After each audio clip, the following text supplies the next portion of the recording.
Gabonais puissent aller consulter. Parce que ce n'est pas possible qu'on continue de prendre les Gabonais pour ceux qui ne le sont pas. Ce n'est pas possible. Omar Bongo est venu, il a utilisé l'argent du peuple gabonais pour s'enrichir, pour construire, pour se bâtir un empire immobilier dans le pays, avec l'argent du pays, toujours au prétexte comment dire, utilité publique. Ali Bongo a fait la même chose. Aujourd'hui, Oligui est en train de faire la même chose. Comment dire, utilité publique. Ali Bongo a... Ok, voilà, je vous mets en commentaire sur Facebook, parce que TikTok, je ne peux pas. Voilà, sur Facebook, je viens de vous mettre le lien de tous ces décrets sur le journal officiel. Allez-y lire vous-même, hein. Allez-y lire. Parce que pour moi, après vous me direz que peut-être que je suis trop bête. Pour moi, l'utilité publique, lorsqu'on prend pour utilité publique, c'est pour le bien de la nation. C'est pour des hôpitaux. C'est pour des écoles. Si on nous parle de route... Et c'est pour le regard public. Si on nous parle des routes, qu'on endette le Gabon pour nous construire des routes de Mimongo Kulamutu, de Mimongo Ngende, de Mimongo Chibanga, je dis oui. Là, c'est de l'endettement qui vaut le coup. Parce qu'en créant ces routes, on pourra exploiter des zones où on pourra développer véritablement notre agriculture. Là, je dis oui. Mais grand, c'est même simple. C'est-à-dire que si on fait une route d'ici Mimongo, à Mimongo, on produit de la banane, du manioc et tout ça. La vie est chère actuellement. Si les gens de Mimongo peuvent facilement écouler leurs marchandises à Libreville et qu'on peut avoir la banane en moins de 24 heures en masse, ça participe à baisser le coût de la banane sur le marché. Donc ça a un impact sur la vie. Donc ça a un impact immédiat sur la vie chère. Exactement. Donc la route est d'utilité publique. Exactement. Et c'est ça. Voilà, maintenant leur boulevard là, on attend pour voir. Puisque c'est pour embellir. Quelle est la plus-value? Maintenant, je vais vous dire. Et c'est là où il faut comprendre les choses. Vous savez, l'histoire est têtue. Sous Ali Bongo, et même sous Omar Bongo, toutes les fois qu'Omar Bongo réalisait soi-disant des grands projets pour l'État gabonais, quelles étaient les entreprises qui réalisaient ces projets à coups de milliards? Du temps d'Omar, c'était qui avait tous les marchés? C'était leurs propres entreprises. Koba, Balochondimba, voilà.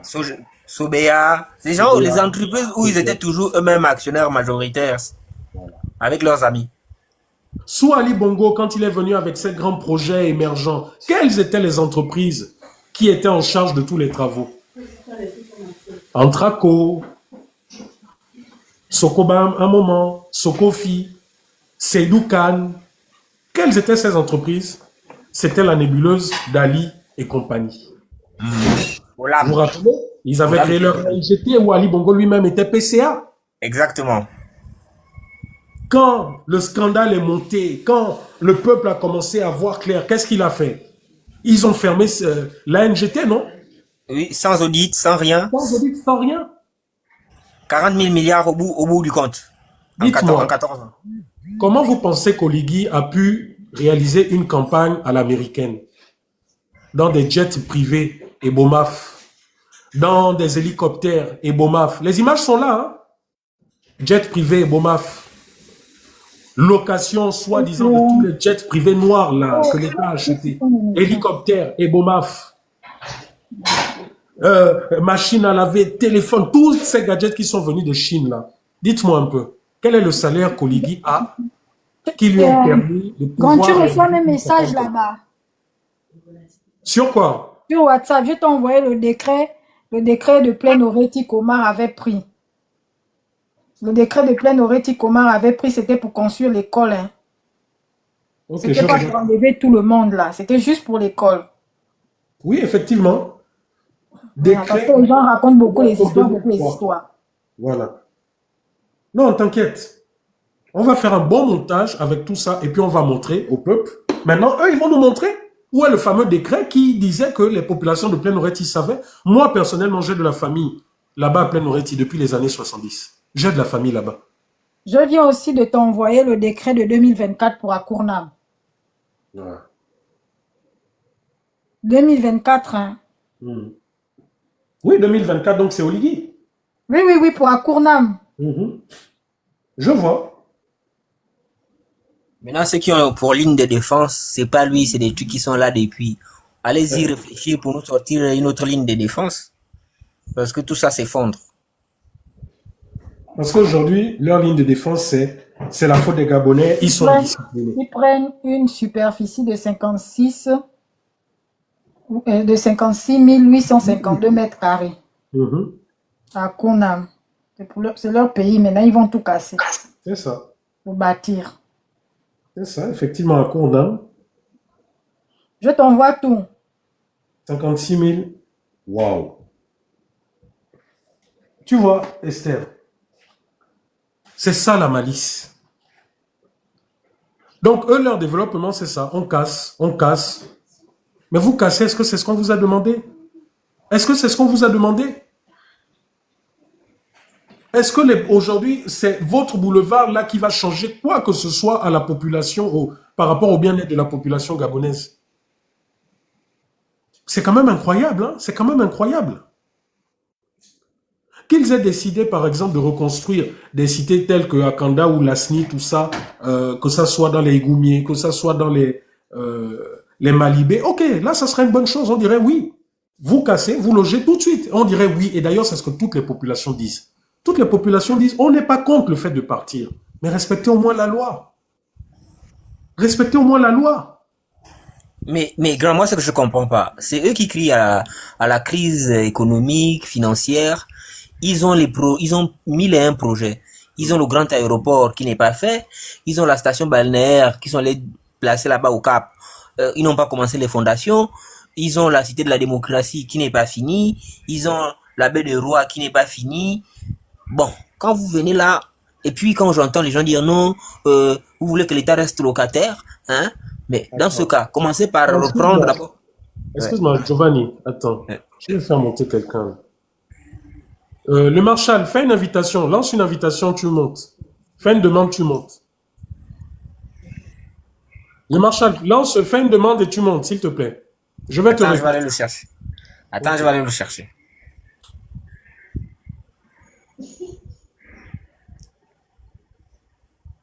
Parce qu'il m'écrit, grand, mais tu étais au dialogue. Tu as proposé quoi finalement? Monte, je vais te répondre.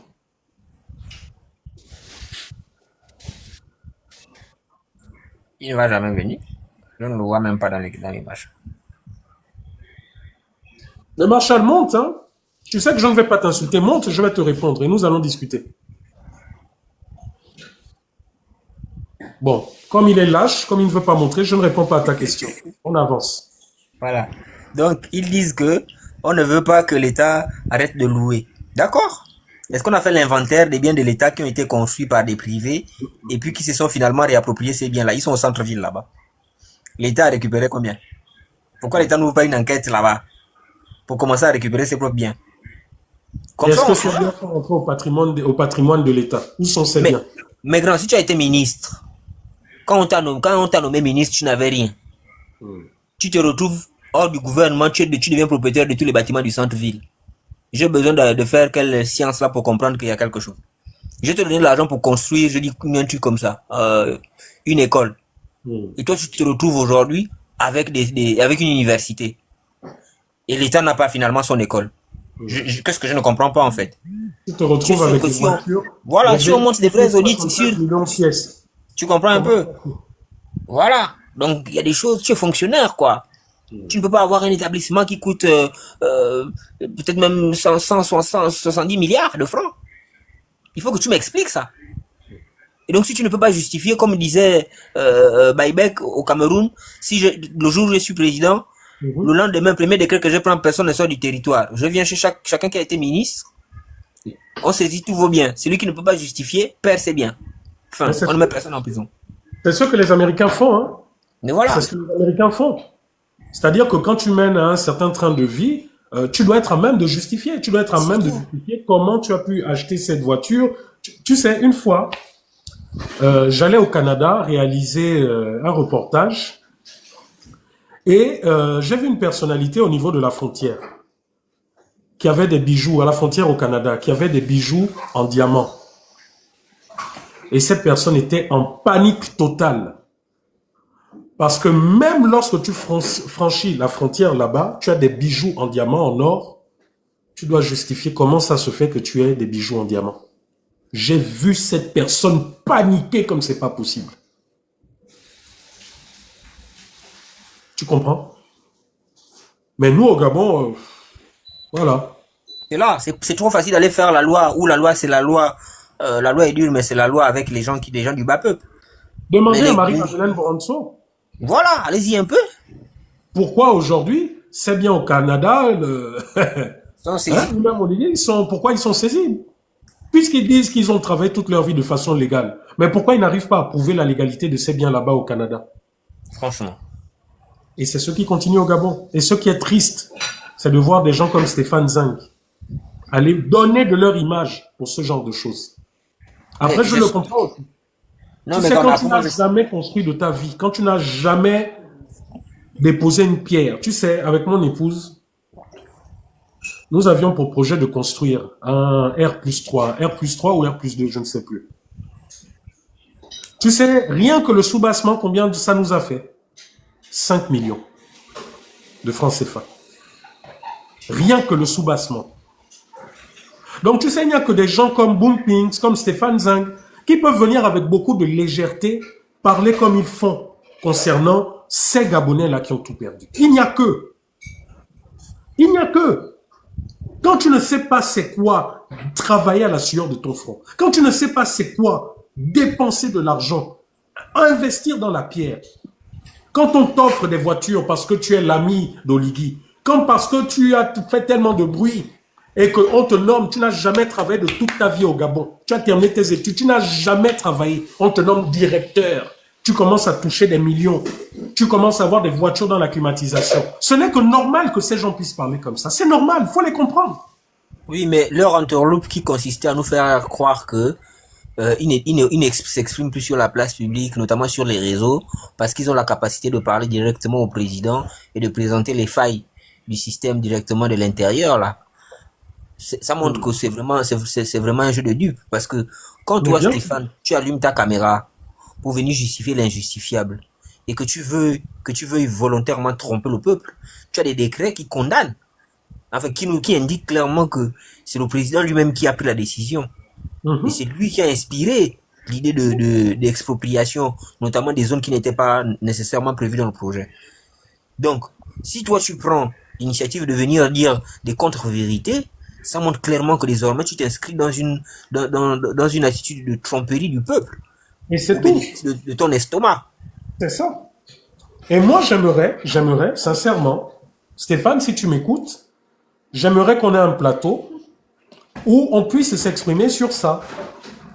J'aimerais, Stéphane Zing, qu'on ait un plateau, toi et moi, ou avec d'autres, hein, où on puisse s'exprimer sur cette situation concernant ces décrets d'utilité publique, concernant le rendu du tribunal. J'aimerais qu'on ait un débat intellectuel sur ça, Stéphane. Parce qu'il faut arrêter maintenant cette malice. Tu sais que moi, je suis quelqu'un, pour ceux qui me connaissent, hein, ils te diront que moi, Rekula, je ne sais pas faire l'hypocrisie. Je te parle en face et je te parle même publiquement. Donc, je ne suis pas comme toi qui sais faire oh non, moi je prends de la hauteur, je ne te réponds pas publiquement, mais tu réponds dans les inbox des gens, tu fais des captures d'écran, tu envoies si tu fais ça. Non, moi je ne suis pas dans cette malice, Stéphane. Et je te le dis les yeux dans les yeux. Tu es un acteur public comme je suis un acteur public. Il y a une thématique. Nous ne pensons pas pareil. Je t'invite à un débat parce que vous nous avez fermé les antennes de votre Gabon Télévision, Gabon Première. L'antenne que nous avons aujourd'hui, ce sont les réseaux sociaux. Donc, je t'invite à un débat contradictoire. Tu avances tes arguments, j'avance les miens et vice-versa. Parce qu'il faudrait que vous arrêtiez votre manipulation comme tu l'as fait. Tu viens, tu sors des décrets, tu viens sortir des décrets, tu fais dire à des décrets ce qu'ils n'ont pas dit. Tu peux nous sortir un décret qui montrait que les populations de Plaine Oretti, hormis celles qui étaient aux abords du canal et autres, étaient concernées. Tout votre argumentaire revient à dire que la majorité des gens qui sont là, ce sont des gens qui sont... Mais Stéphane, allons-y dans ce sens. Tu as dit dans ton live qu'on ne peut pas vivre, on ne peut pas construire à même le canal. Mais amène-nous des vidéos comme tu as filmé là, chez Agasaga, là, à Québec. Hein? Amène-nous des vidéos. Montre-nous un peu le canal là qui part depuis Akébé Plaine, je crois, hein, depuis la poste, là. Montre-nous un peu les habitations depuis ce canal jusqu'à Likwala. Montre-nous un peu où sont situées ces habitations. Pourquoi ces habitations-là, elles ne sont pas détruites au nom de la sécurité des Gabonais? Pourquoi vous ne détruisez pas les maisons qui sont perchées dans les collines des PK, où à chaque nuit il y a des éboulements, il y a des morts, au nom de la sécurité des Gabonais? Parce que c'est ça justement le rôle de l'État. Stéphane Zeng, ton rôle n'est pas de venir manipuler la population gabonaise. Laisse Oligui le faire avec ces gens. Laisse Oligui le faire avec ces gens. Il a un service de communication. Aide de la dignité pour ce que tu as représenté pour les Gabonais. On ne t'a pas entendu faire des lives concernant le système de santé au Gabon qui est à zéro. On ne t'a pas entendu faire des lives concernant Sylvia Bongo et Ali Bongo qui sont partis. On ne t'a pas entendu faire des lives concernant les conditions de torture sous le CTRI. On ne t'a pas entendu faire des lives sur ça. Dans les mots, doucement. Non, mais c'est pas grave. Même s'il coupe, je vais recréer un compte. C'est pas grave. Il faut que ça s'arrête. Vous venez avec une attitude en disant que oui, nous passons notre temps à insulter. Aujourd'hui encore, j'ai vu votre petit nazi, ce petit Libanais qui se croit plus gabonais que tous les Gabonais, insulter des personnalités. Il n'a même pas été inquiété une seule fois. Je l'ai vu insulter des personnalités, des juges, des avocats au Gabon. Il n'a pas été inquiété une seule fois. Mais vous vous êtes déversé sur ce Camerounais qui a tout perdu, qui était en colère. Vous vous êtes déversé sur lui. Je viens de voir encore ce petit nazi faire du chantage public. Mais que dit le code pénal? Quand tu viens dire à quelqu'un que oui, voilà, si tu ne m'appelles pas, tu vas voir. Je vais dévoiler ta vie. Ça ne s'appelle pas du chantage? Franchement. Mais Stéphane Zeng, je ne te vois pas sortir ton téléphone, nous faire des PowerPoint sur les articles de loi. Ce petit qui est alimenté par les services de renseignement, les services spéciaux. Le PowerPoint du fait. Hein? Ce petit-là qui passe son temps à insulter, à diffamer, c'est un activiste qui est ici en France? Un sujet libanais. Pour peu qu'il se revendique d'Oligui, hein, pour peu qu'il se revendique d'Oligui, ça y est, il peut tout faire, il peut insulter qui il veut, père et mère. Franchement. Mais toi, petit nazi, là, je suis en train de te dire, prie pour que le 6 là ne devienne pas 9, hein, que ce Gabon là ne revienne pas aux Gabonais, parce que tu rendras des comptes à la justice. C'est moi qui te dis. Mais tu te prends pour qui en fait? Franchement. Toutes les 2 semaines, tu sors, tu insultes des Gabonais, des pères et des mères, et tout simplement parce que Oligui et ses services de renseignement te demandent de le faire, tu te prends pour qui, nazi? Tu as déjà vu un Gabonais ou un Noir qui peut le faire au Liban? Voilà, Gabon, c'est mon pays, je suis né, c'est mon pays, je suis né. Imbécile que tu es. Ton pays? Vas-y, même Christian sort les injures là, c'est mauvais. Non, mais ce petit vraiment, mais en fait, à chaque fois que je le vois, je dis, mais enfin, nous ne faisons que tomber, nous tombons très bas. Je te jure, moi, ça bouillonne seulement. Je te dis, mais. Et quand c'est lui, tu ne vois pas les Kuna parler. Hein. C'est quand même incroyable. Quand c'est lui, personne ne va dire Non, mon là-bas petit qu'il n'a pas nazi, le je te droit. dis, Au hein, contraire. si j'étais au Gabon, c'est pas des conneries que tu fais là, où tu te caches derrière quelques petits bandits qui sont avec toi. Si j'étais au Gabon, et prie pour que ce pays, de la même manière que 6 est devenu 9 pour Ali, là, prie pour que 6 ne devienne pas 9 sous Oligui. Grand, doucement, doucement. Même si c'est la colère, il faut rester. Non, mais il y a des choses qui révoltent, Esther. Mais c'est quand même incroyable. Les Gabonais vont se faire écraser comme ça tous les jours, dans leur pays, jusqu'à quand? Hier, c'est un qui se plaint des conditions de travail d'un patron expatrié qui les menace, qui les ceci, parce que tout simplement, il a ses entrées à la présidence. On va continuer comme ça pendant combien de temps? Et vous, les magistrats, la seule chose que vous savez faire dans ce pays, c'est bloquer la justice quand vous avez besoin de vos voitures, quand vous avez besoin des émoluments, etc. C'est la seule chose que vous savez faire dans ce pays. Les maîtres chanteurs, ces gens-là aussi.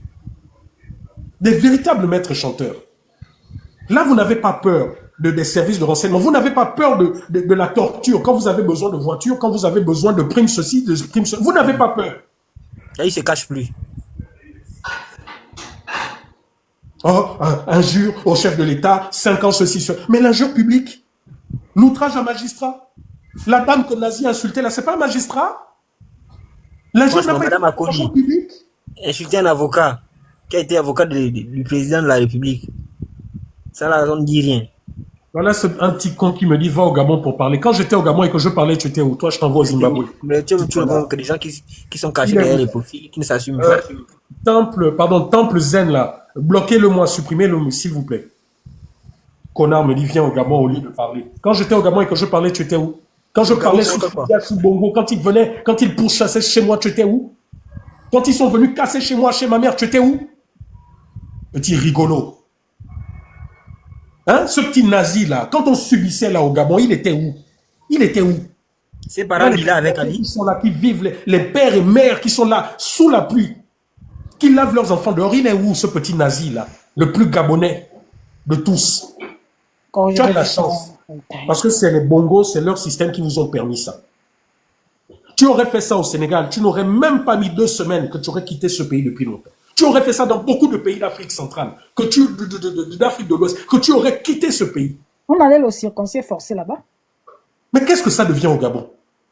Ah, je suis venu pour rendre la dignité au Gabon, c'est ça? En nous fabriquant des gens comme nazis, comme des je ne sais trop quoi, et vous avez des gens, ah oui, c'est un Gabonais, c'est un Gabonais. Ah bon? Parce qu'il a la peau blanche. Vous avez raison, hein. Je vous dis, priez pour que Oligui soit là éternellement. Priez pour qu'Oligui soit là éternellement. Parce que quand, comme tu dis là, l'Angleterre deviendra la pomme de terre. Je crois que c'est comme, tu feras exactement comme, comment il s'appelle, Lee White. Hein? La maladie de Lee White, là, il est parti, vous l'avez vu revenir. Franchement. C'est pas possible. C'est quand que vous allez restaurer la dignité des Gabonais? C'est quand que les Gabonais... On avait entendu, c'est quand il y a quelques mois, non? Un audio, je ne sais plus, d'un responsable des BOMAF, je ne sais pas si c'est le directeur ou quoi, qu'est-ce qu'il disait? Quand les Gabonais, vous pensez que je suis venu pour vous? Hein? Je ne sais pas si vous vous rappelez de cet audio-là qui a circulé dans les... Il disait que pourquoi ils vont employer les Gabonais? C'est eux qui financent, ils sont venus avec leurs capitaux. Le Gabon n'a rien mis. Donc c'est normal qu'ils emploient des Burkinabés puisque le Gabon n'a rien mis. Donc il va venir ici au Gabon pour venir faire des cadeaux. Tous les jours, vous nous écrasez, vous faites venir vos gens. Hier, c'était les Malaisiens, les Gagangupta qui venaient, qui nous insultaient, qui nous écrasaient. Maintenant, aujourd'hui, c'est les BOMAF. Et on doit accepter ça? On doit l'accepter? Là, maintenant, la Guinée équatoriale nous envoie ses experts pour régler le problème de l'électricité. Maintenant, c'est la Guinée équatoriale. On n'a plus les experts. La dignité des Gabonais, c'est nous réduire à ça. Mais voilà une autre histoire qui est en train de nous tomber dessus, là, c'est ça, là. Ici, là, vous allez voir, les Équateurs sont maintenant partout conseillers ou stratégiques, machin et tout ça. On n'entend plus parler. Ils ont réussi à détourner toute l'attention du peuple avec les casses. Mbani, on n'entend plus parler. Hein. On voit seulement Oligui. Et pour régler l'affaire des Mbani, ils préfèrent mettre les Gabonais à la rue. Déposséder les Gabonais de leur dignité. Et Stéphane, tu es mon grand frère, hein. Tu es un bon grand et tout, mais honnêtement, peu importe la dignité humaine, l'humain, où est passé notre côté humain? J'ai vu une maman laver son bébé dans une bassine dans laquelle on coupe les légumes. Vous voyez les petites bassines qu'on utilise à la cuisine quand on découpe les légumes et autres là. La maman là lavait son bébé dedans, ça ne vous dit rien. Et le ministre des Travaux publics a le toupet de dire que chaque famille sera restaurée. Attends, quelle famille qui sera restaurée? Les familles qui dorment à la belle étoile depuis des jours? Ce sont ces familles-là qui seront restaurées. Mais puisqu'ils ont dit puisqu'ils ont dit que chaque famille concernée sera accompagnée avec dignité et transparence. Edgar Mukumbi, ministre des Travaux publics. Vous allez les accompagner, le français va m'échapper ici là. Vous allez les accompagner avec dignité et transparence quand quelqu'un va faire l'AVC. Quand un enfant va attraper une pneumonie, quand un enfant va attraper une pneumonie, quand un enfant va rater le CEP pour le bac parce que ça fait une semaine, il ne sait pas où donner de la tête, la dignité là que vous allez restaurer là, ce sera quand? Des Gabonais sont dehors, sans eau ni électricité. Ils peinent à peine à dormir. Ils dorment à la belle étoile. Hier, il y avait une grande pluie à Libreville. Combien d'enfants vont se retrouver aux urgences parce qu'ils ont attrapé une pneumonie, dorment en pleine saison, mi-sèche ou mi-pluie, je ne sais même pas c'est quelle saison au Gabon là-bas. Je ne sais pas si c'est l'automne, ou bien on ne sait pas si c'est l'hiver, ou bien on ne sait pas si c'est... On ne sait plus. Tout ça, je n'ai pas évoqué le palu. Hein. Et comme c'est une zone marécageuse, le palu, la pneumonie, je ne sais même pas encore quelle pathologie les enfants vont attraper. Sans oublier la pollution parce qu'on casse aux alentours. Donc toute la poussière là, ils inhalent ça. Sans oublier les bombes lacrymogènes que vous-même vous lancez là-bas. Et puis là, on doit dire non, l'État a raison, nous faire tout un live pour venir narguer les Gabonais pendant que des compatriotes dorment dehors. Toi qui faisais les lives pour dire, oh, toi tu soutiens les Gabonais, c'est monté, c'est descendu. Tu as amené même un sandwich ou bien une boîte de sardines ou bien même un pack d'eau à toutes ces personnes qui sont là-bas, qui dorment dehors. Quand tu Vraiment. allais enquêter, si tu allais enquêter ou bien machin, ne serait-ce qu'un pack d'eau, tu as fait ça. Là où tu dors là-bas, la maison de DG qu'on t'a donné là-bas, tu as pris combien de Gabonais qui dorment dans la rue? Ne serait-ce que les plus vulnérables, les femmes et les enfants, ou même les vieillards. Oui, parce qu'il y a aussi des vieillards qui ne peuvent pas se déplacer. Ils font comment? Ils font comme dans Titanic. Ils attendent que l'obule vienne les trouver là. Non, mais pourquoi vous faites ça en fait? Les députés sont où? Ils sont où avec leurs écharpes pour aller montrer compassion? C'est pas ils disent qu'ils sont là pour le peuple, non? Mais voilà le peuple là dans le désarroi. C'est à 2 pas de là. C'est-à-dire Ils que sont chacun là, est il y en dans a son qui ont bureau. filmé, hein. J'ai des Oui, vidéos, hein. Il y en a qui ont filmé depuis leur bureau. qui filme de loin. Vraiment, des personnes en situation de handicap, ils n'ont même pas honte de filmer depuis leur bureau. Mon Dieu, ce qui se passe au Gabon là, hein, c'est un crime contre son semblable. Regarde, tout à l'heure, tu parlais de Un certaines crime infrastructures. contre son prochain. Regarde, tout à l'heure, tu parlais, Esther, Esther, de certaines infrastructures. Qui connaît le CIEMF qui se trouve à Franceville? Moi. Le centre de recherche, machin, Ouais. médical, tout Moi, ça. moi, Maladie moi, tropicale là et autres machin. Voilà. Mais dites-moi, qu'est-ce que le Gabon, quel est le bénéfice que le Gabon a tiré de Attiré de ça. de ça? Mais pourtant, vous savez que beaucoup de produits dans le monde, beaucoup de médicaments dans le monde ont été réalisés grâce aux recherches de ce centre. Mais qu'est-ce que Exactement. le Gabon, qu'est-ce que le Gabon, bonjour, bonsoir Baltique, tu peux monter hein, si tu veux. Qu'est-ce que le Gabon a tiré parti de ce genre de choses? Rien haut. Rien du tout. Regardez, on nous a dit que on a racheté à Salah, machin. Ça fait 18 mois, non? On est à quel niveau là? Déjà rien que les employés d'Assala et autres, ils vivent un cauchemar. Maintenant, en termes de plus-value financière, on est à quel niveau? Et laisse-moi te dire que les Gabonais qui ont travaillé au SMIRF aujourd'hui, au CIRMF aujourd'hui, ils sont abandonnés à eux-mêmes, ils n'ont même pas eu des retraites généreuses. Et mon père y a travaillé. Hein. Voilà. Voilà. Donc la famille, moi, voilà ce que j'avais à dire. Hein. Comme je dis, hein, que ça soit toi Stéphane, que ça soit d'autres, j'aimerais devant la nation que nous ayons un peu un débat, argument contre argument. Stéphane, je t'invite, même demain si tu veux, à un débat là sur TikTok pour éviter tout dérapage ou quoi. Je vais couper les commentaires et je t'invite à un débat. Parce qu'on ne peut pas continuer comme ça. Moi, il ne va pas venir. Mais forcément, il ne va pas qu'il venir parce qu'il est là. est conscient qu'il est dans le faux. Il va dire qu'il est déjà DG, il n'est pas le plécheux de la République. Ils ne, Il a parlé, non? ils ne peuvent pas. La seule chose qu'ils peuvent faire, c'est de sortir quand leur patron leur demande de sortir. Quand ils sentent que côté communication, c'est compliqué pour eux. C'est à ce moment-là que vous pouvez voir l'un des plus impolis. Parfait, il sort. Pendant que c'est tout. les Gabonais sont dehors, désemparés, dans les rues de Libreville. Au Djadji fête l'anniversaire de Théodoro. Les grands sourires. Il part d'abord là-bas, fêter l'investiture du pape pendant qu'on nous prend bagné. Quand il revient, il fait casser les maisons des gens, la souffrance de quelqu'un et pour couronner le tout, il part fêter l'anniversaire chez celui qui nous a dépouillés à la haie. En tout cas, on va d'abord écouter quand même. Franchement, vraiment. On va finir, on va écouter le papa là quand même. Faut venir me menacer comme vous avez l'habitude de me menacer en inbox. Hein. Venez me trouver. Bientôt, je vais vous donner mon adresse. Bon, de rigolo. Tu sais, Esther, moi, ce que je suis en train de faire, je suis en train de signaler à la police française, notamment la section qui s'occupe des cyberattaques, les cyberattaques dont je suis victime en provenance du Gabon. Parce que comme en fait les parfaits, tous ces gens-là qui disent qu'ils vont nous faire disparaître à travers les réseaux sociaux avec leur bande de petits génies informatiques, c'est bien qu'il ait fait cette déclaration publique. Parce que ici en Europe, on ne blague pas avec le cyberterrorisme. Hein. Parce que ceux-là qu'il a dit là, que je vais vous faire disparaître, il y a des petits génies en informatique, je ne sais pas s'ils mesurent la portée de ces propos.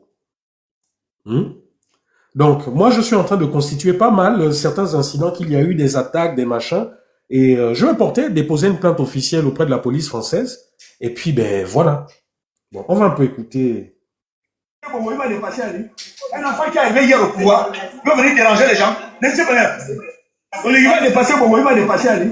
Un enfant qui est arrivé hier au pouvoir, il va venir déranger les gens. Ne sais pas. Qu'est-ce qui arrive aujourd'hui? Donc il a carré d'être investi pour venir déranger les gens. Mais c'est pas possible ça. Hein? Oligui ne peut pas faire ça. Oligui ne peut pas faire ça. Tu trouves normal que propres agents de la GR, ils habitent dans un quartier, on les chasse. Hein? On chasse les policiers, on chasse les gendarmes qui louent. Il fallait mettre en place une bonne procédure. On ne refuse pas le déménagement, mais on refuse la procédure. Les gens meurent par arrêt cardiaque. Toi aussi, Oligui, tu ne peux pas faire ça. Tu ne peux pas faire ça. Il faut arrêter de casser comme ça. Mets une bonne procédure en place. On ne refuse pas de partir. Mais on refuse. La procédure, elle n'est pas bonne. La procédure n'est pas bonne. Oligui, quel est bien? Quel est bien? Quel est bien? Quel est bien? Quel est bien? Quel est bien? Oh, quel est bien? Moi, j'ai écrit en commentaire là-bas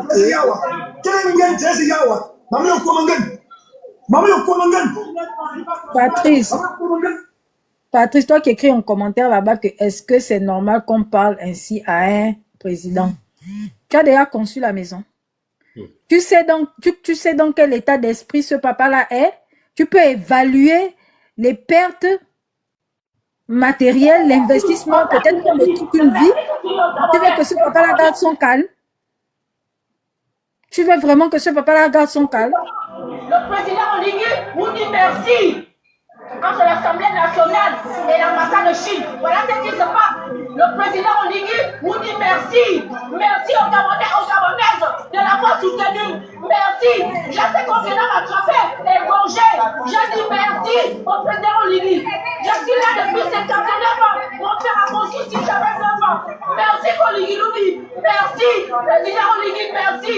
Je ne sais pas que, je sais bien que c'est pas toi le président qui envoie les gens. Je sais que je suis un cœur d'ange. J'ai un cœur d'ange. Mais voilà ce qu'on a en train de faire aux Gabonais, aux Gabonaises.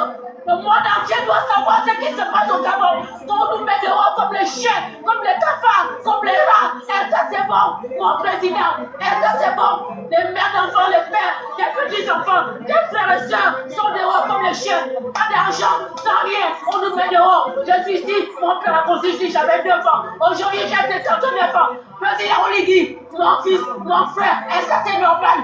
Je te remercie, on t'a soutenu. Merci que je dis aux Gabonais, aux Gabonaises. Merci, les affaires dehors. Merci beaucoup. J'espère que j'ai voté. J'espère bien que les députés ont encore quelque chose pour les Gabonais. Un Gabonais qui va... Merci, président Oligui. Il y a quelque chose que le monsieur a dit avant. Oligui a attendu être élu pour nous faire ça. Effectivement. Le général Oligui a pris ce décret le 24 février 2024.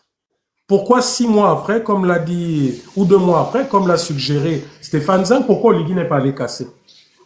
Dites-moi un peu. En fait, vous croyez plus malin, quoi. Vous croyez plus malin? Pourquoi vous n'êtes pas allé casser après 6 mois, en 2024, avant l'élection présidentielle? Là, vous annoncez que vous allez casser à Kournam, vous allez casser à Bizango, Bibé. Vous annoncez que vous allez casser tout ça. Mais pourquoi vous ne l'avez pas fait avant l'élection? Il n'annonce même pas, grand. Il n'annonce pas. L'affaire d'annoncer, là, c'est nous dans nos lives qui avons annoncé. Et il ne savait même pas qu'on devait sortir le décret de 2004, là. Effectivement. Il ne savait pas que on devait faire sortir le décès de 2024, le décret de 2024, là. Il s'était surpris de se rendre compte que, oh, les petits là sont partis fouiller, ils sont partis. Des fouineurs. Des fouineurs. Je vous informe qu'il y a déjà des menaces. Il y a quelqu'un qui est déjà en train de menacer. C'est lui qui menace là. On va te sortir tes docs ici là. Mais il faut donner son nom. C'est qui ça qui menace? Je vais t'écrire en inbox, grand. Je vais t'écrire. Il y a des gens qu'il ne faut, non, il y a des gens qu'il ne faut pas couvrir, Esther. Quand quelqu'un te menace, envoie-je la fiche. C'est comme ça que vous rendez les gens là forts. Envoie, montre-moi sur WhatsApp là. Là, il n'y a pas de diffamation là. Tu as pris un document, tu as interprété, c'est tout. C'était sur un site officiel, tu n'as pas volé. Celui-là qui est plus gabonais que toi, qui va aller rentrer là-bas pour venir te menacer, il est qui? Il y a des choses qu'il ne faut pas encourager, c'est vous qui les rendez forts. On va parler des son inbox, il y a trop d'enjeux. Ok, d'accord. Donc voilà, moi, voilà ce que je voulais dire. C'est, il faut arrêter la manipulation.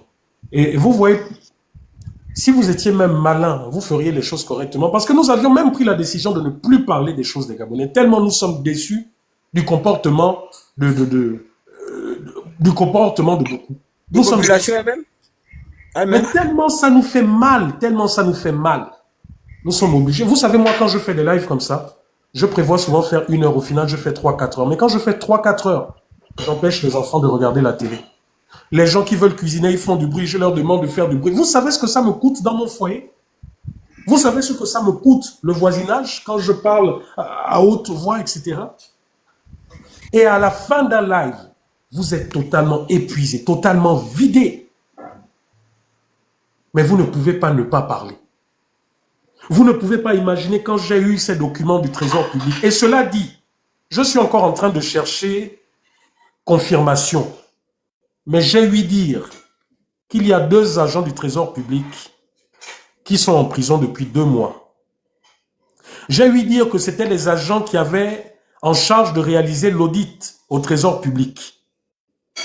On me parle de l'ancien président du syndicat des régies financières.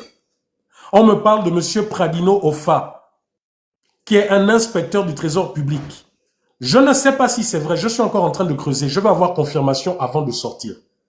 Mais Oligui Nguema, s'il est vrai que tu as mis ces 2 agents en prison depuis 2 ou 3 mois, parce que vous les soupçonnez de nous avoir donné les informations. Quand je dis nous, c'est parce qu'avant même que je ne parle de toutes les fraudes, de tous les vols qu'il y a eu au Trésor public, je crois que votre ami Kamitatou en a parlé. Et en a parlé dans les détails plus d'1 mois avant que moi, Rekula, je ne monte sur les réseaux sociaux, montrer tout ce que je sais. Monsieur Oligui, si vraiment vous avez mis ces 2 personnes en prison, ces 2 inspecteurs, écoutez un peuple gabonais, vous avez 2 personnes qui ont été chargées de faire un audit sur les finances au Trésor public, et qui aujourd'hui se retrouvent en prison parce qu'apparemment ces personnes auraient découvert ce qu'il ne faut pas découvrir. Et parce qu'apparemment, après ou pendant que ces personnes ont fait leur travail, il y a eu des fuites organisées depuis le Trésor public. Parce que vous savez que le Trésor public, il y a eu 2 camps qui s'affrontaient. Le camp de l'autre, du petit frère de l'autre, et le clan de l'ancien exilé politique qui était ici en France. Donc j'ai appris, hein, je n'ai pas encore la confirmation. Qui peut me donner son nom là? Comment il s'appelle? L'ancien président là du syndicat des régies financières là. Comment il s'appelle? Qui peut me donner son nom? J'ai oublié son nom. Quelqu'un peut écrire son nom, s'il vous plaît. Donc il y a lui et il y a un Pradino Ofa. Pradino Ofa ou Pradino Ofa, je ne sais plus. Il y a quelqu'un qui écrit aussi là. Osiala, voilà, exactement. C'est pour ça là qu'on nous stressait, c'est pour ça là. Les autres sont en train de... Voilà, Osiala. Osiala, effectivement, vous vous rappelez que j'avais mis des audios là où il y avait 2 agents du Trésor public qui discutaient, dont un avait l'habitude de faire des frappes et puis l'autre expliquait grosso modo que ce n'était pas bon, que voilà, il y avait des procédures pour rattraper. L'une de ces personnes, c'est Osiala là. L'une de ces personnes, c'est lui, c'est Osiala. Celui qui expliquait à l'autre, à celui qui frappait, comment les voleurs font pour voler au Trésor public. C'est lui qui aujourd'hui se retrouve en prison. Est-ce que vous vous rendez compte un peu de ça? Et cet audio qui circulait depuis un moment sur les réseaux sociaux, et dont on me l'a envoyé, dont les membres des services spéciaux, parce que c'est ça la réalité. Mais monsieur Oligui Nguema, si réellement monsieur Osiala et monsieur Pradino, Efa ou Efa Young, je ne sais plus, j'ai oublié son nom, ils sont en prison pour ça. Mais rendez l'affaire publique. Qu'est-ce que vous reprochez à ces personnes en réalité? D'avoir mis à nu les détournements de fonds avec Yann Koudjé et avec tous les autres? C'est ça que vous leur reprochez, d'avoir fait leur travail, de vous avoir rendu un rapport qui a fuité par vos services? Je vais faire un live spécialement pour ça, pour montrer en réalité l'homme cruel que vous êtes.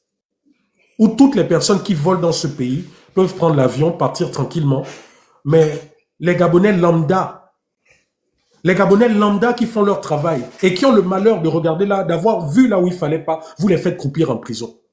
Monsieur Oligui, si c'est vrai, je vous dis, si c'est vrai qu'ils sont en prison en train de croupir, si c'est vrai ce qu'on m'a dit, que leurs familles sont dans le silence parce qu'elles ont peur que ça s'ébruite, que ça aille sur les réseaux sociaux, je vais tout rendre public. Tout.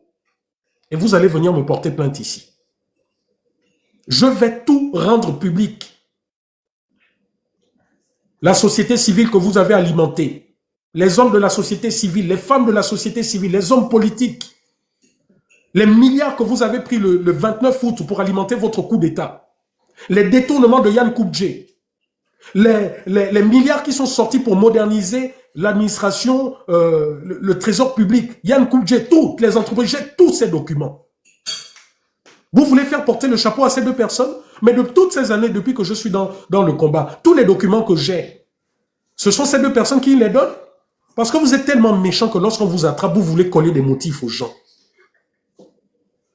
Quand j'ai su que vous êtes allé menacer les médecins et les gens des pharmaciens à la CNAM GS, j'étais au Gabon, ou bien c'est M. Osiala ou M. Pradino qui me l'ont dit.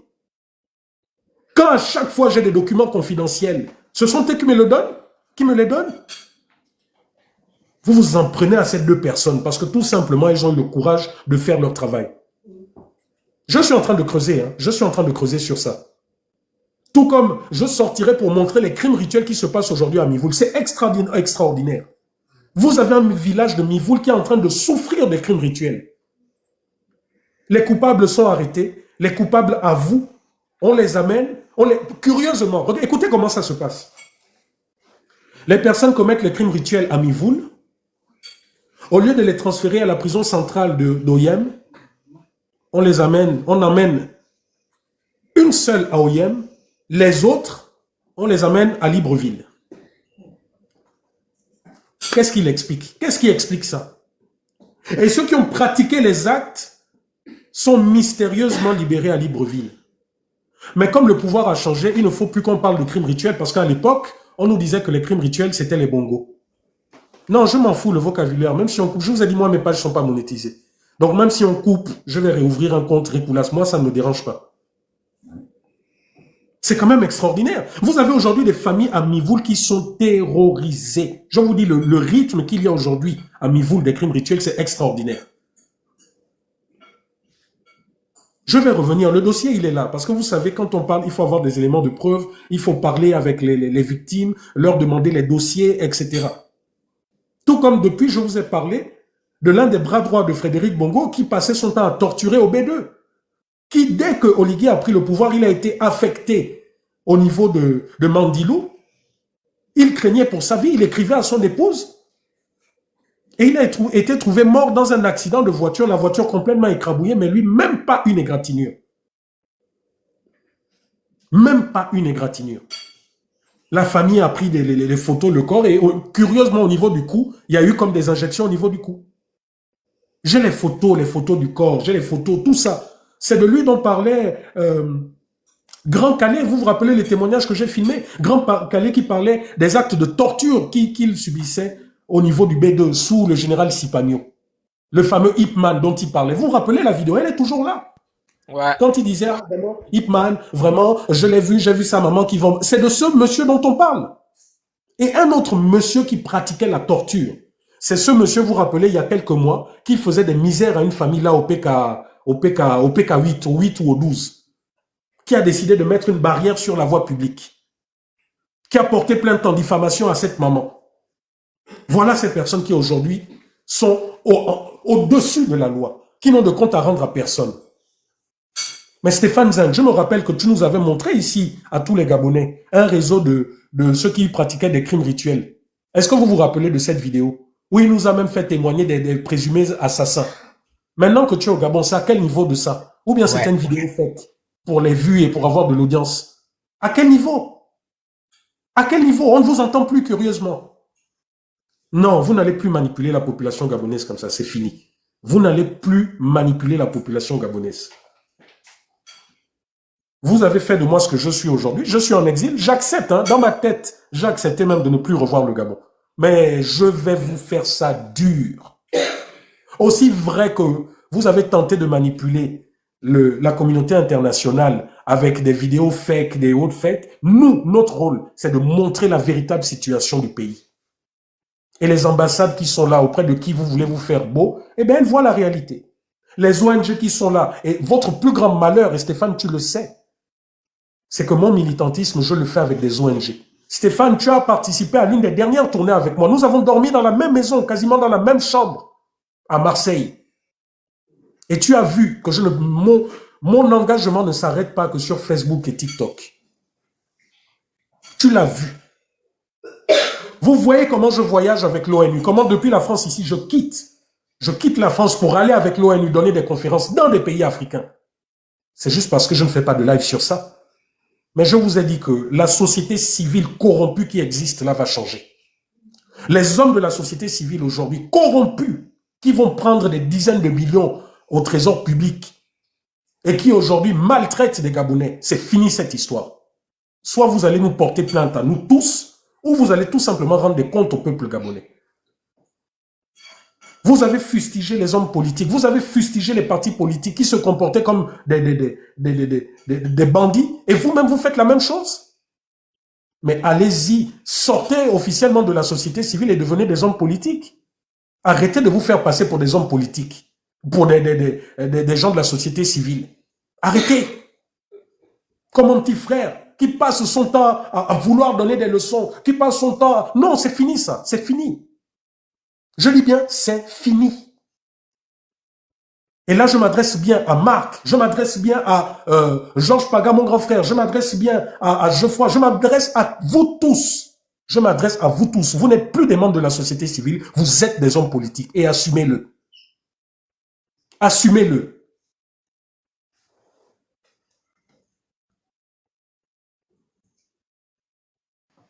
Pardon Esther, je me suis emporté. Je vois qu'il y a Maestro qui est là, il y a d'autres, allez-y. Hein.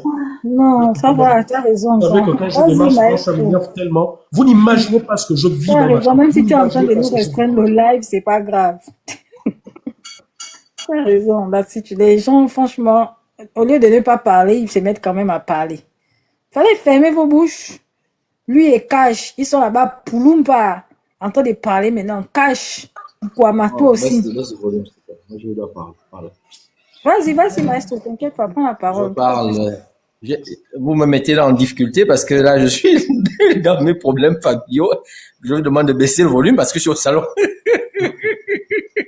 vous demandes de baisser le volume. C'est compliqué parce que, vous savez, dans une situation, il y a toujours le pour et le contre. Parfois, on est dans des couples, hein. Monsieur est contre Oligui, madame est pour Oligui. Vous voyez que c'est compliqué. Mais non, mais ça, ça pose pas de problème. Pour moi, ça pose pas de problème. Moi, je fais exprès, je dis non, moi, j'interviens sur le live au salon, donc je suis désolé, voilà. Bon, en fait, c'est pour détendre un peu, on rigole, mais honnêtement, c'est quand même grave, hein. C'est quand même grave cette situation parce que, même si, on est des opposants politiques, on est, pour ceux qui font la politique, même si on est des adversaires politiques, quand même, on ne doit pas perdre l'empathie. On peut pas être. Je vois systématiquement les gens sont en train d'accuser ceux qui ont été délogés, à supposer même qu'ils ont été payés, qu'ils ont été indemnisés, et tout ça. La manière dont ça a été fait n'est pas la bonne. Non, pas été indemnisés. Il faut qu'on. Voilà, on peut pas. Non, je dis à supposer, parce que c'est même pas vrai. Mais à supposer que ce soit vrai, parce que j'ai vu même certains journalistes. Aujourd'hui, j'ai suivi un peu Gabon Télévision sur TikTok, hein, pas voilà, c'est-à-dire que je scrollais, je suis tombé sur la vidéo. Apparemment, dans les propos des journalistes, c'est depuis plusieurs décennies, ils ont été dédommagés. C'est Chamberlain, c'est ça le mensonge. La manipulation. C'est-à-dire que là, c'est ce que Chamberlain dit. Je suis entièrement d'accord, c'est la manipulation.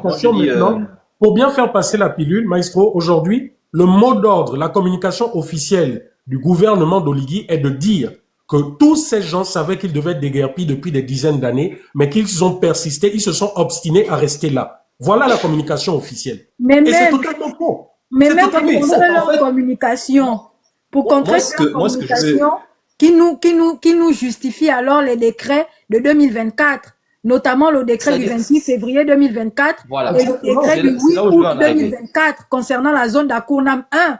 Plus que le projet est là depuis. Quelle était l'utilité de prendre un décret? Il fallait tout simplement appliquer les décrets qui avaient été pris en compte. Ali Bongo lui-même, quand il a fait son Assemblée nationale pour refaire son palais Rawiri et autres là, il a pris un décret. Et il a bien précisé, Bongo lui-même concernant Plein Oreti, il a pris le décret de 2023 pour construire l'école publique de Plein Oreti. Et c'est bien spécifié le nombre de kilomètres, des mètres carrés dont il avait besoin pour construire l'école de Plein-Oreti. Il parle de quoi? Quand depuis 10 ans, oh, le maire est même venu dire depuis 35 ans. C'est la folie. Tu vois, Esther, voilà pourquoi je dis tout à l'heure c'est de la que manipulation. Stéphane Zing ait le courage de faire comme là on fait un débat, il nous sort ses décrets, nous sortons les décrets officiels du journal officiel et nous débattons et les Gabonais jugeront de ceux qui sont dans le mensonge et dans la propagande. On ne peut pas continuer comme ça. Moi, j'ai fait mon enquête, j'ai pris le temps d'analyser aussi, d'écouter presque tout le monde. En réalité, c'est le gouvernement ment. Mais j'ai mis une hypothèse. Supposons que le gouvernement dit vrai. Supposons que l'État ait raison dans cette histoire. Il y a quand même une faute de gouvernance. On ne peut pas, étant un des responsables au service du peuple, mettre à mal le peuple. On est au service du peuple. Les actions du gouvernement, les actions des politiques vont dans le sens d'améliorer les conditions de vie des citoyens. Ce n'est pas de mettre à mal les citoyens. Donc, mettre des familles dehors et se réjouir ou justifier le fait qu'elles auraient été payées et qu'elles n'auraient pas respecté le délai qu'on leur aurait donné, c'est inadmissible, c'est inacceptable. Ce n'est pas normal. Tu as pris encore l'exemple tout à l'heure, Esther, d'une maman qui avait son enfant en plein air dans une bassine. C'est inhumain. Même en temps de guerre. Dans une cuvette pour découper les légumes. Voilà, on ne voit pas ça. Et pour revenir aux hommes politiques, parce que on va peut-être décortiquer l'attitude, et c'est pas que la critique, mais c'est une sorte de proposition aussi. Nos hommes politiques, que ce soit ceux qui se disent aujourd'hui qui sont au pouvoir, que ce soit même ceux qui sont dans une certaine opposition, qui disent nous sommes dans l'opposition, ils doivent se prononcer. On ne peut pas rester muet face à ce genre de situation. Les gens doivent se prononcer. Ce n'est pas nous, les Gabonais lambda, ou ceux qui parlent. Le papa tout à l'heure qui parlait, parce que les gens rigolaient en commentaire. Voilà quoi, je suis vite monté. Parce que les gens demandaient, quand il parlait aux enfants, ils disaient Oligui Telembuyan. Oligui Telembuyan, en fait, c'est pour dire Oligui, arrête les casses. Oligui, arrête les casses. Les gens rigolaient, les gens disaient tout et n'importe quoi, mais en fait, le monsieur dit arrête les casses. Oligui, arrête les casses.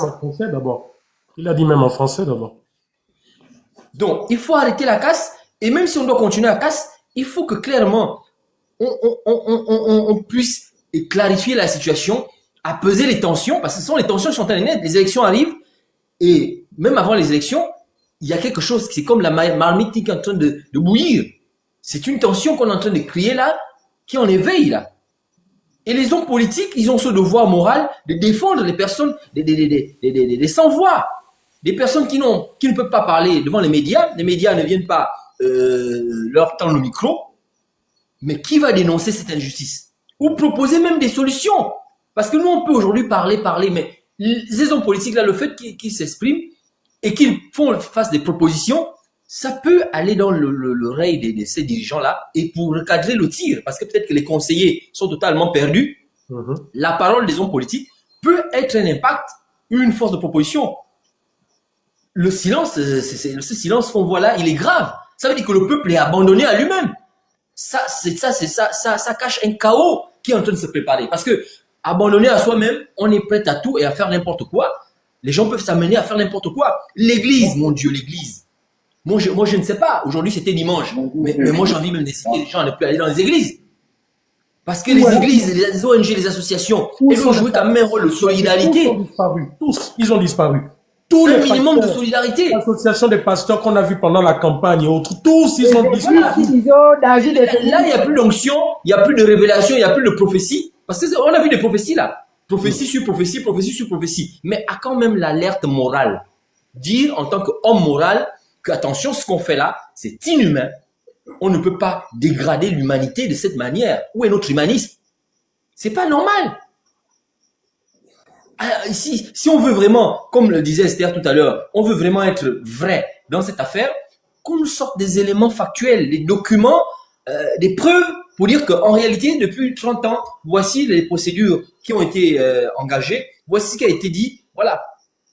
Voici la semaine dernière, ou il y a 2 semaines, ou il y a 1 mois, il y a 1 an, voici ce qu'on avait dit, voici ce qu'on avait notifié, voilà. Et même dans ces conditions, on ne peut pas mettre des gens dans ces conditions, c'est inhumain. Et moi, j'ai vu un peu des vidéos, j'ai vu des maisons, mais il y a des maisons qui valent plusieurs millions de francs, c'est-à-dire C'était un investissement de plusieurs années, parfois toute une vie. On peut détruire les taudis pour dire que bon, ça c'est des maisons, voilà, on veut améliorer la cité ou bien ça. Le terrain appartient à l'État, d'accord, mais l'investissement, il y a un coût. Le terrain, ok, récupérez votre terre, la terre appartient à l'État, soit, mais l'investissement, le bien a un coût. Et l'État doit dédommager ces personnes. Moi, je trouve que cette attitude-là, de toutes ces personnes-là, que ce soit les hommes politiques, les institutions, même, je rappelle ça chaque fois, le ministère des Affaires sociales, quel est son rôle? Je veux bien comprendre.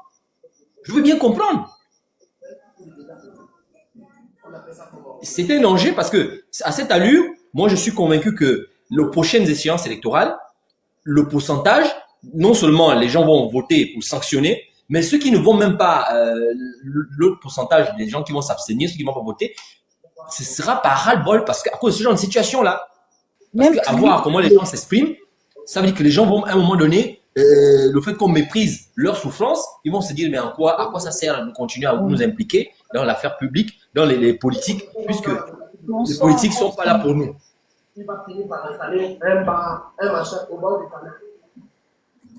Esther, vas-y, gère, hein, je suis en train de chercher un élément. Là. Ok, d'accord, il n'y a pas de souci. Ah, d'accord. Donc, je pensais que tu faisais passer un audio. Voilà. Non, Donc, à un moment donné, il faudrait, moi je refuse d'être complice parce que même si on avait décidé de ne plus parler de ces problèmes du Gabon là parce que ça nous donne des maux de tête pour rien et ça nous fait avoir des ennemis Ceux qui veulent inutilement. monter sur le live là, c'est qui? Vous écrivez, on peut monter sur le live. Mais moi je refuse d'être complice en adoptant le silence de toutes ces personnes là. Voilà, parce que je me sentirais coupable de ne pas avoir au moins un positionnement. Jusqu'à présent, il n'y a pas vraiment encore une action collective ou communautaire qui amènerait à s'impliquer, soit à faire des soutiens par l'aide qu'on puisse apporter, quelle qu'elle soit. Hein. Mais je dis aujourd'hui, c'est inadmissible de laisser des gens qui ont une certaine visibilité, un certain pouvoir politique, que ce soit les opposants, ceux qui se disent opposants, que ce soit ceux qui aujourd'hui sont des hommes politiques, mais qui sont au pouvoir. À un moment donné, il faut dire que quand c'est mal, c'est mal. Ça ne veut pas dire qu'on est contre quelqu'un. C'est comme quand on vit en communauté, on peut dire à quelqu'un, non, là, tu fais mal. Ça ne veut pas dire qu'on est contre la personne ou qu'on la déteste. Non, on dit que tu fais mal, c'est pour que tu redresses le tir et que tu fasses mieux. Donc, je trouve que c'est inadmissible qu'on ait un silence comme celui qu'on voit là, où personne ne dit rien.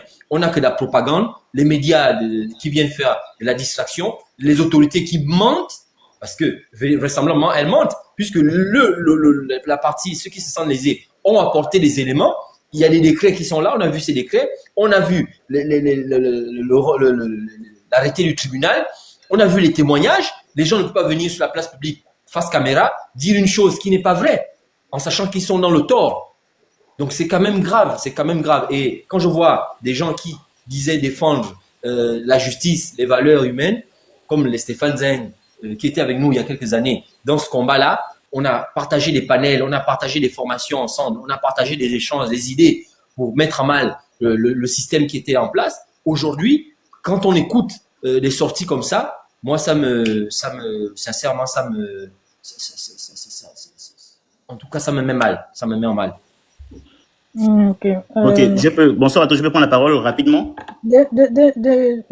Ok, vas-y, rapidement, hein, parce qu'on a une victime sur le panel. Voilà. Ok. En fait, pour moi, déjà, merci déjà pour me faire monter sur le live. Je remercie aussi le travail de grand Bernard sur l'ensemble de ces lives-là.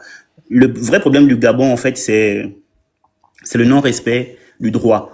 La plupart des arguments qui sont exprimés depuis ces derniers temps-là, à la suite des images qu'on voit du Gabon et des familles qui sont démunies, délaissées à elles-mêmes, c'est l'argumentaire humanitaire, l'argument de l'humain.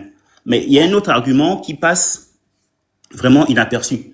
C'est l'argument du droit.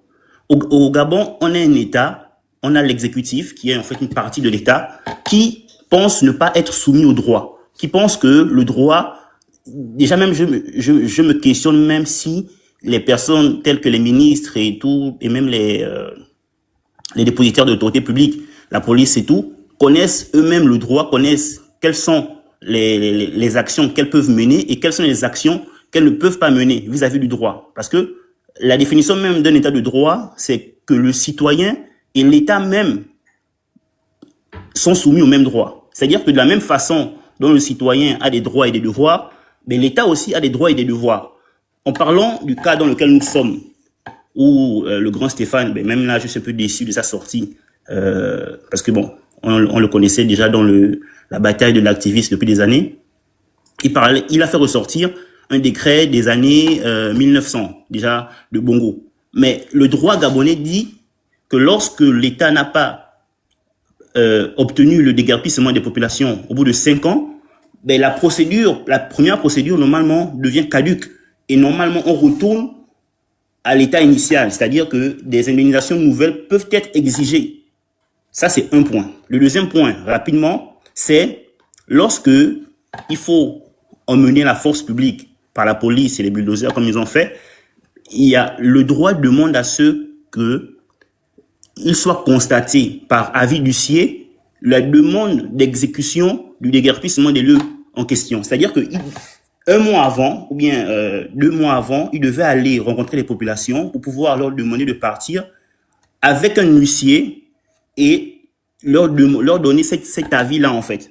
Chose qui me semble, n'a pas été faite. Parce que entre la prestation des serments, l'Oligui et ainsi de suite, ce délai n'a pas été respecté. Et même